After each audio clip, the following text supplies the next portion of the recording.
بسم اللہ الرحمن الرحیم۔ کورونا کی چوتھی لہر انتہائی خطرناک ہے۔ اس کے بچاؤ کے لیے احتیاطی تدابیر کے ساتھ ساتھ ویکسینیشن کروانا بہت ضروری ہے۔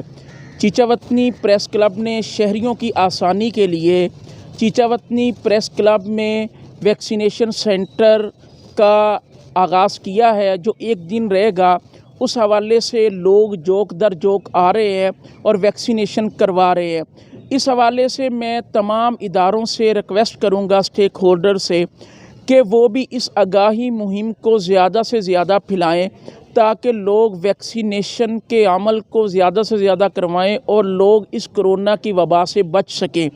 اس حوالے سے میں سمجھتا ہوں چیچہ وطنی پریس کلب کا جنرل سیکرٹری ہونے کی حیثیت سے تمام ممبران کے بہاف پہ یہ بات کہتا ہوں کہ چیچہ وطنی پریس کلب نے ہمیشہ اچھے عمل کو آگے بڑھایا ہے، اور اس حوالے سے ہمارے ساتھ چیچہ وطنی THQ کے MS ڈاکٹر شاہد رسول نے بہت تعاون کیا ہے، اور انہوں نے ویکسینیشن کے لیے پورے عملے کو بھیجا ہے مکمل کوائف کے ساتھ، اور ابھی تک 300 سے زائد لوگ ویکسینیشن کروا چکے ہیں، اور شام تک انشاءاللہ امید ہے 500 لوگ ویکسینیشن کروا لیں گے۔ بہت